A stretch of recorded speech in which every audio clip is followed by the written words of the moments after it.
नमस्कार साक्षी news network पर आप सभी का स्वागत है।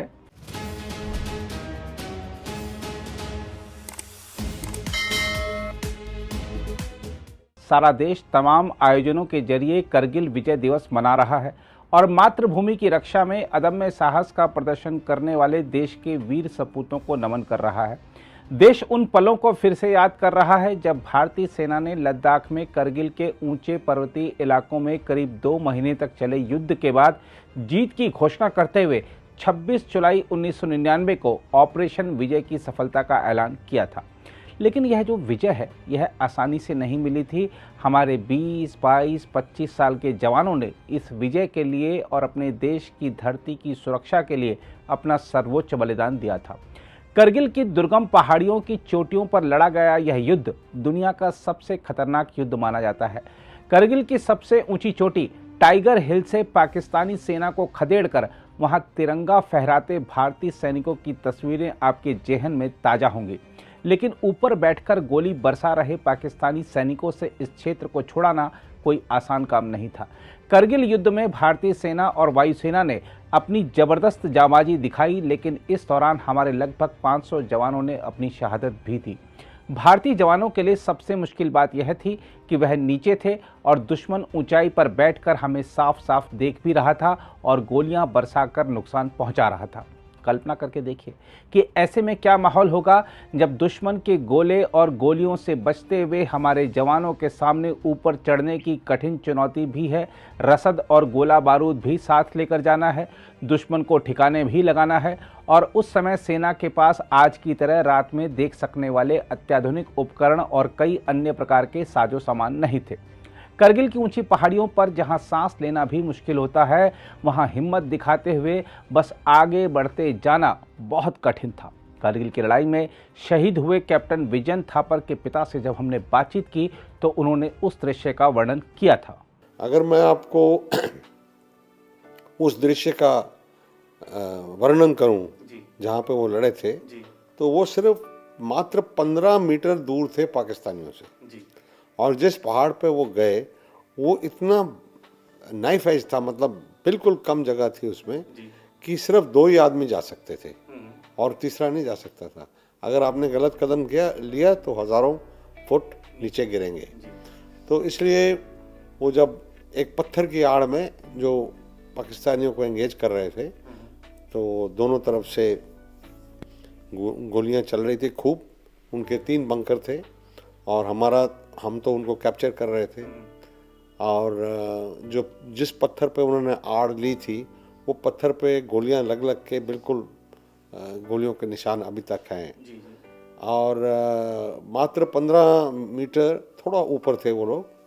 तो जैसे ही गोलीबारी रुकी, थोड़ा वक्फा हुआ, साहब ने कहा कि ये सबसे अच्छा मौका है और वो दुश्मन के बंकर की तरफ बढ़े।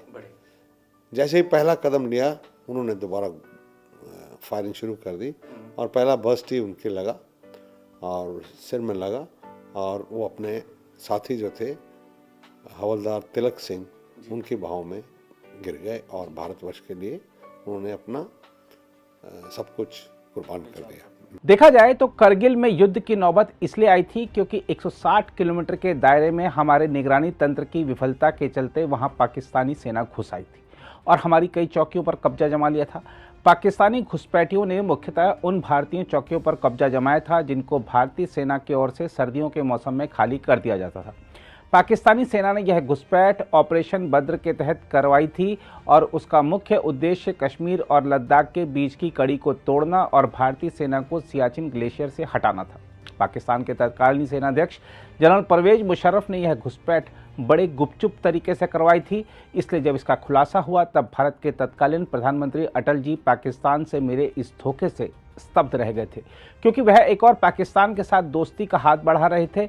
लाहौर तब बस लेकर गए थे, लेकिन बदले में पाकिस्तान ने पीठ में छुरा भोंकने का काम किया था। घुसपैठ की बात सामने आते ही अटल जी ने मंत्रिमंडल की सुरक्षा मामलों की समिति की बैठक बुलाई और कुछ देर बाद ही भारतीय सेना ने ऑपरेशन विजय का ऐलान कर दिया। भारतीय सेना और वायुसेना ने पाकिस्तान के कब्जे वाली जगहों पर हमला किया और पाकिस्तानी सेना को भारतीय चोटियों को छोड़कर भागने पर मजबूर कर दिया। आखिरकार 26 जुलाई को वह दिन आया जिस दिन सेना ने इस ऑपरेशन को पूरा कर लिया। कारगिल युद्ध को भारतीय सेना की एक बड़ी विजय के रूप में दुनिया इसलिए भी देखती है क्योंकि हमारी सेना के लिए सबसे बड़ी मुश्किल बात यह थी कि दुश्मन ऊंची पहाड़ियों पर बैठा था और वहां से गोलियां बरसा रहा था। इसलिए हमारे जवानों को आड़ लेकर या रात में चढ़ाई कर ऊपर पहुंचना पड़ता था, जो कि बहुत जोखिमपूर्ण था। यही नहीं, कारगिल की लड़ाई सेना और वायुसेना के आपसी समन्वय और सम्मिलित प्रयास का भी अनुपम उदाहरण थी। कारगिल की युद्ध में जहां भारतीय सेना की बोफोर्स तोपें दुश्मनों पर कहर बनकर ढा रही थी, तो 30 वर्ष बाद 1999 में ऐसा समय आया था जब भारतीय वायुसेना को हमले करने के आदेश दिए गए थे। दरअसल कारगिल की लड़ाई में भारतीय जवान बड़ी संख्या में शहीद होते जा रहे थे, जिससे एनडीए सरकार को आलोचना झेलनी पड़ रही थी। तब 25 मई 1999 को दिल्ली में सुरक्षा मामलों की कैबिनेट समिति की एक अहम बैठक हुई, जिसमें तय किया गया कि पाकिस्तानी घुसपैठियों के खिलाफ हवाई हमले किए जाएं। इसके बाद कारगिल युद्ध में वायुसेना के 300 विमानों को शामिल किया गया था। वायुसेना की मदद मिलने से हमारी सेना की स्थिति काफ़ी मजबूत हो गई थी। हम आपको बता दें कि कारगिल युद्ध में पाकिस्तानी सेना के 2700 से ज़्यादा सैनिक मारे गए थे। इस लड़ाई में पाकिस्तान को 1965 और 1971 से भी ज़्यादा नुकसान हुआ था। कारगिल युद्ध से जुड़ी एक और ख़ास बात यह है कि आज़ादी के बाद यह पहली ऐसी लड़ाई थी जिसकी तस्वीरें टीवी समाचार चैनलों के माध्यम से घर घर तक पहुंच गई थी और भारतीयों में पाकिस्तान के विरोध में गुस्सा उबाल ले रहा था। भारतीय सेना जब धड़ाधड़ पाकिस्तानी सेना को नुकसान पहुंचाई जा रही थी तो नवाज शरीफ सरकार भी हिल गई थी और पाकिस्तानी प्रधानमंत्री को मदद मांगने के लिए तत्कालीन अमेरिकी राष्ट्रपति बिल क्लिंटन से मिलने के लिए वाशिंगटन भागना पड़ा था। नवाज शरीफ ने जब अपनी सेना की पिटाई की बात बिल क्लिंटन को बताई तो उन्होंने भारत के तत्कालीन प्रधानमंत्री अटल बिहारी वाजपेयी को फ़ोन लगा दिया और कहा कि आप भी यहां आ जाइए, बैठकर बातें करते हैं। लेकिन अटल जी ने साफ इनकार कर दिया। तब बिल क्लिंटन ने बताया कि परेशान पाकिस्तानी सेना भारत पर परमाणु हमला भी कर सकती है, तो अटल जी ने साफ कह दिया कि पाकिस्तानी सेना यदि ऐसा करेगी तो हमारा कुछ नहीं बिगड़ेगा, लेकिन पाकिस्तान अगले दिन का सूरज नहीं देख पाएगा। बहरहाल कारगिल की विजय एक और जहां हमारी सेना के अदम्य साहस, शौर्य और सर्वोच्च बलिदान से मिली, वहीं हमारी तत्कालीन सरकार के दृढ़ रुख का भी इसमें महत्वपूर्ण योगदान रहा और सबसे खास योगदान हर भारतीय ने दिया जो एकजुट होकर मुश्किल समय में देश और सेना के साथ डटकर खड़ा रहा। हर शहीद परिवार के लिए मदद देने में कोई कसर नहीं छोड़ी। सीमा पर जाकर मर मिटने की खातिर लोग घरों से निकलने को आतुर दिखे। देखा जाए तो तिरंगे की आन बान और शान को बरकरार रखना हर भारतीय का फर्ज है। साथ ही हमें शहीदों के परिवारों की भी सुध सदैव लेते रहने की आवश्यकता है। अगर आप भी लेना चाहते हैं देश दुनिया की तमाम जानकारी तो आज ही सब्सक्राइब करें हमारे चैनल को। साथ ही नीचे दिए बेल आइकन को जरूर दबाएं ताकि हर अपडेट आप तक पहुंच सके।